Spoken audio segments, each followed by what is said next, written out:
Ibinida ni Efren Bata Reyes sa mga Albayano ang kanyang angking galing sa paglalaro ng billiard sa ginanap na exhibition match sa bayan ng Santo Domingo, Albay noong Biyernes, September 5. Nakatunggalin ni Reyes sa naturang laban ang 16 anyos na si JB Sukal na rising star sa mundo ng billiards mula sa Sarangani.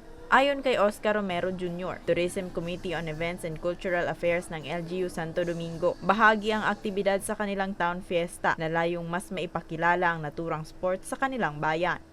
Since sobrang bihira mapunta ng Santo Domingo ng mga legend katulad ni Sir Efren, malaking hatak siya sa tao na pumunta dito sa Santo Domingo para makita din kung gaano kaganda ang aming bayan. Isang karangalan naman daw sa batang manlalaro na makaharap sa isang match ang tinaguriang The Magician na naguwi ng napakaraming karangalan sa bansa. Efren talaga yung inaidolo ko sa lahat na nakikita kong billiardista. Tsaka ngayon,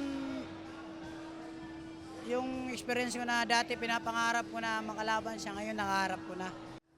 Masaya rin anya si Reyes na maipakita sa mga Bicolano ang kanyang talento. Patuloy umano siyang magsisilbing inspirasyon lalo na sa mga kabataan. Mga kabataan ngayon at lalong-lalo na sa mga batang mga gumagaling, ang may papayo ko sa kanila, kung sa bata, kailangan mag-aral muna kayo ng gusto bago kayo magbilyar.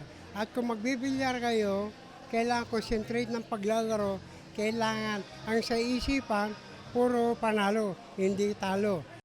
Samantala, bukod sa naturang bayan, nagpakitang gilas din si Reyes sa ginanap na billiards tournament sa lungsod ng Legazpi para sa Ibalong Festival. Para sa mga balitang Tatak Bicol, Rose Bilista.